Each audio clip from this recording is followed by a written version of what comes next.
Muy buenos días, familia. Aquí seguimos un día más, un viernes más para seguir compartiendo y estudiando la palabra del Señor. No solamente estamos en el último día de la semana, laboralmente hablando, sino que también estamos en el último día del mes, en el día 31 de octubre, donde, si me lo permiten, al final del devocional, quiero hacer una pequeña reflexión sobre este día, pero primero quiero pasar a la palabra del Señor. Hoy vamos a dar comienzo a un nuevo capítulo. Hemos estado estudiando el capítulo 22 durante 46 devocionales, 46 versículos, y hoy damos el salto. Hoy avanzamos un poquito más en el estudio de este evangelio y vamos a leer el primer versículo del capítulo 23. Así dice la palabra del Señor. Entonces habló Jesús a la gente y a sus discípulos diciendo: durante todo este evangelio hemos estado analizando la vida de Jesús desde la visión de Mateo. Mateo era un judío que se había vendido al imperio romano recaudando impuesto para ellos. Es lo que los judíos denominaban como ser un publicano. Pero una vez tuvo un encuentro con Jesús, dejó ese estilo de vida para comenzar a vivir por y para el Señor. La intención de Mateo al escribir este evangelio siempre la tuvo clara. Él quería hacer ver a los judíos que Jesús es el Mesías prometido en el Antiguo Testamento. Y durante todo el evangelio hemos visto a muchísimas personas hablar y hacer preguntas al Señor, como por ejemplo los propios discípulos queriendo aprender de él, ¿verdad? Hemos visto cómo los fariseos, los saduceos le hacían preguntas. Hemos visto a enfermos, a necesitados clamando por milagros e incluso también hemos visto cómo los demonios reconocían la autoridad de Jesús. Pero a partir de este capítulo 23, el escenario va a cambiar completamente. Aquí se acabaron ya de una vez por todas las preguntas. De aquí en adelante ya no vamos a ver más debates con Jesús. Nadie intentará probarle, sino que de aquí en adelante solo hablará Jesús. Tenemos meses por delante muy interesantes. Meses donde vamos a estar estudiando este capítulo 23, 24 y 25, un total de 136 versículos que nos va a llevar más de 6 meses estudiarlos. Pero te garantizo que va a valer la pena escuchar cada explicación, porque estos discursos que encontramos en los próximos 3 capítulos son apasionantes. En este capítulo 23 nos vamos a encontrar a Jesús denunciando la hipocresía de los líderes religiosos, y también al final del capítulo veremos lamentándose por la dureza del corazón de Jerusalén. Pero vamos a empezar por el principio, desde este versículo 1, donde creo que no había una mejor manera de comenzar, porque dice: Jesús habló a la gente. La primera palabra del capítulo ya es poderosa en sí misma: habló. Recuerda que venimos de estudiar el silencio de los fariseos, ese silencio que tuvieron que guardar cuando Jesús les confrontó. Y en medio de ese silencio religioso es cuando Jesús abrió su boca. Y créeme que cada vez que Jesús hablaba, ahí el cielo se abría, la eternidad tocaba la tierra. Hubo un predicador que vivió en el siglo XIX llamado Charles Spurgeon, que se le conocía como el príncipe de los predicadores. Se le conocía así por lo bien que predicaba, por la autoridad que tenía a la hora de predicar. Y el título de príncipe se lo pusieron porque, lógicamente, el rey de los predicadores fue nuestro Señor Jesucristo.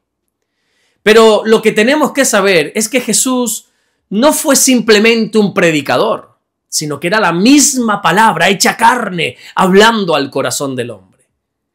Y de la misma manera que habló Jesús en el pasado, lo sigue haciendo a día de hoy a través de su bendita y poderosa palabra.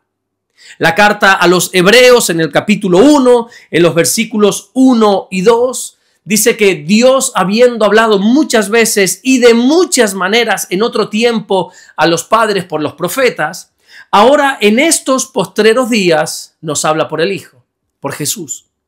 Así que este primer versículo de Mateo 23 nos recuerda una vez más la gran verdad de que nuestro Dios sigue hablando.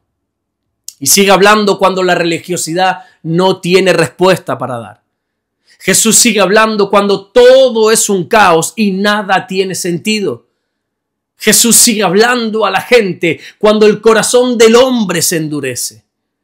Jesús sigue hablando porque su voz es la única capaz de traer vida donde hay muerte. La voz de Jesús es quien trae luz donde hay oscuridad, donde hay tinieblas, y donde trae dirección en medio de confusión. Y como hemos dicho en más de una ocasión, Dios sigue hablando a día de hoy, pero el problema está en que muchos le han dejado de oír. Ya sea por el ruido de la vida, por las distracciones, por la incredulidad, el orgullo o por el motivo que sea, muchos se han vuelto sordos espirituales. Pero que muchos no le oigan no significa que Dios no hable. Lo cierto es que cuando Jesús habla, todo cambia. Encontramos en los evangelios que cuando Jesús hablaba, nada permanecía igual. Su voz era diferente. Él hablaba con autoridad.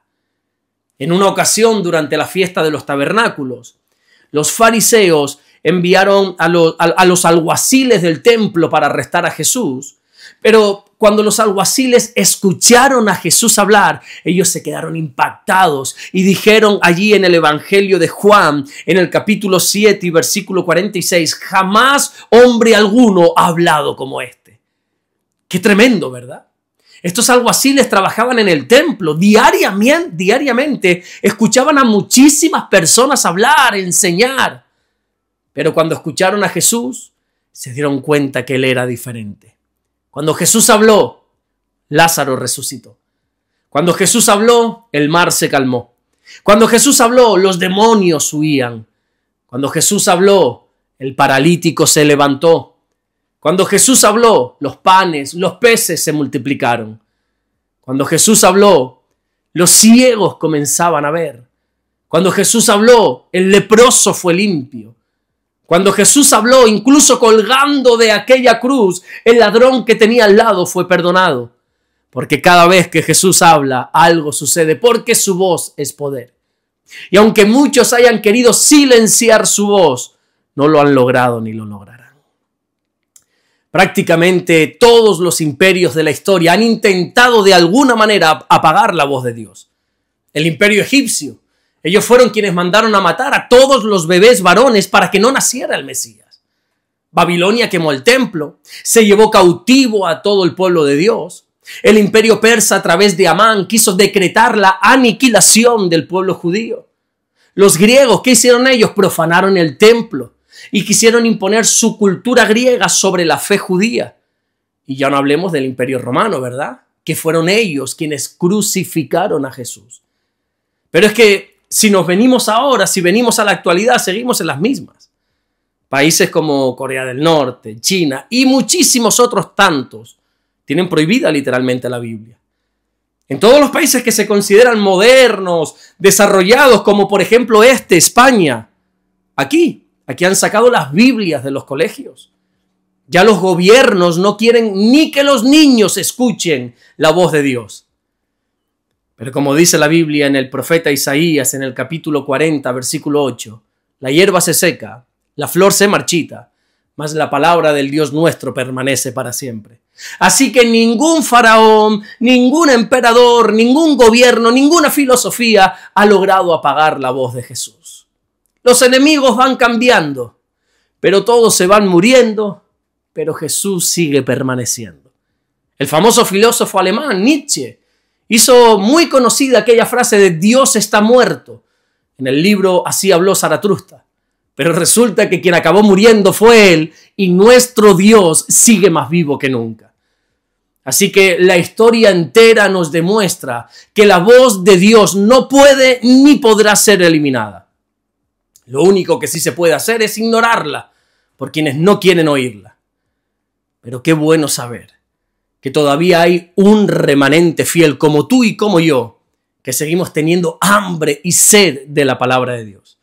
Y que seguimos creyendo que a pesar de los siglos, Jesús sigue hablando a la gente, como dice este versículo 1 que estamos tratando en esta mañana. Amén. Vamos a orar y vamos a darle gracias a nuestro buen Dios. Señor, te damos las gracias porque tú eres bueno. Gracias por guardarnos, por bendecirnos. Gracias porque tú sigues hablándonos. Oramos en el nombre de Jesús para que tu presencia pueda acompañarnos no solamente hoy, sino todo este fin de semana, Señor. Gracias por tu palabra. Te amamos y te bendecimos, Señor, en el nombre bendito de Jesús. Amén y amén. Que Dios te bendiga. Se nos está yendo un mes, ya se ha ido el mes de octubre, ya mañana comenzamos con el penúltimo mes del año. Qué tremendo, ¿verdad? Seguramente donde tú vives, hoy también se va a celebrar algo, el 31 de octubre. Y yo también, hoy estoy de celebración y yo siempre le digo a la iglesia, a las 2 iglesias que pastoreo, que el 31 de octubre hay que celebrar. Pero no celebrar lo que el mundo celebra. Nosotros no celebramos la oscuridad, las tinieblas. Nosotros celebramos la vida. Nosotros celebramos la luz. Y el 31 de octubre lo que tenemos que celebrar, o más que celebrar, recordar, fue aquello que sucedió hace más de 500 años, que más tarde se iba a conocer como la Reforma, ¿verdad? Como esa palabra viva, la Biblia, empezó a tener lugar en todo rincón, en toda casa. Aquel hombre, que fueron muchos, pero bueno, quizá el más conocido fue Martín Lutero, que hizo aquella reforma, aquellas tesis, ¿verdad? Donde él quiso exponer, él no quiso protestar. A nosotros se nos llama los protestantes, pero nosotros no hemos querido protestar nunca. Martín Lutero no quiso protestar, quiso reformar, quiso decirle a aquella institución, a los católicos, oye, mira, que nosotros estamos enseñando algo que la Biblia no dice. Y le dijeron, cállate. Y le denunciaron y lo llevaron a un juicio. Y le dijeron aquello de, si te retractas, te perdonamos. Y dijo aquella famosa frase, poderosa, que yo una vez la usé, por cierto, una frase tremenda y que dijo, ni quiero ni puedo retractarme. Qué tremendo, ¿verdad? Y entonces nosotros recordamos eso, el día de la Reforma, el día de la Biblia, el día que Dios usó o empezó a usar para que nosotros pudiésemos tener la Biblia en nuestras manos. Hermano mío, si de verdad eres un creyente, te aconsejo que no disfraces a tus hijos en este día. No les permitas participar de ese juego inofensivo, fiesta inofensiva. Por cierto, una americanada que aquí en Europa hemos recogido, perdón por los americanos, que sé que bastantes nos escuchan desde allí, pero es que solo nosotros recogemos las fiestas malas. Las buenas no, pero las malas somos especialistas en rescatarlas. No disfraces a tus hijos. Hermano mío, Halloween no es ningún juego. Halloween no es un disfraz de calabaza, una brujita, telas de araña en las tiendas, en los comercios. Va mucho más allá. Quien entiende lo más mínimo del mundo espiritual sabe que lo que hoy se celebra o se practica en Halloween no es ninguna bobería. Entonces, si tú de verdad te haces llamar cristiano y te consideras creyente y persona temerosa de Dios, guárdate a ti, a tu casa, a tus hijos sobre todo de este día. Ni mucho menos los disfraces. Tu hijo no es nadie para estar disfrazado de bruja, ni de calabaza, ni de mago, ni de muerto, ni de nada. La Biblia dice, ¿por qué buscáis entre los muertos al que vive? Él no está aquí, Él ha resucitado, dice la Biblia. Así que nosotros no celebramos la muerte, nosotros no recordamos esas fiestas o esos ritos que se hacen en esta noche. Nosotros celebramos a Jesús, nosotros celebramos la vida. Así que dejémonos de jugar, dejémonos de jugar a ser cristianos y seamos serios en esto. Claro que tus hijos van a querer disfrazarse, claro que tus hijos van a querer participar de esto, pero para eso estamos nosotros, los adultos, los que en teoría tenemos 2 dedos de frente, tenemos cierta sabiduría y si a alguno le falta sabiduría, que se la pida a Dios y Él se la va a dar abundantemente y sin reproche. Pero los adultos estamos para instruir a nuestros hijos. Papá, mamá, es que yo quiero, tú puedes querer lo que quieras, pero tú no lo puedes hacer. Ay, es que mis compañeros de clase, ¿por qué sí? Ellos que hagan lo que bien les dé la gana. Tú no, tú eres diferente. Tú eres un hijo de Dios. Ah, pero es que mi familia, mis hermanos, mis primos, mis tíos también lo hacen. Me parece estupendo, les dices tú. Pero tú eres diferente. Tú has sido sellado por el Espíritu Santo. Tú no eres como ellos. Nosotros estamos en este mundo, pero no somos de este mundo. Así que, mi querido hermano, seamos serios y demostremos en días como hoy que verdaderamente somos diferentes. Que la diferencia no la hacen nosotros por cargar una Biblia o por venir una vez o 2 veces en semana a la iglesia.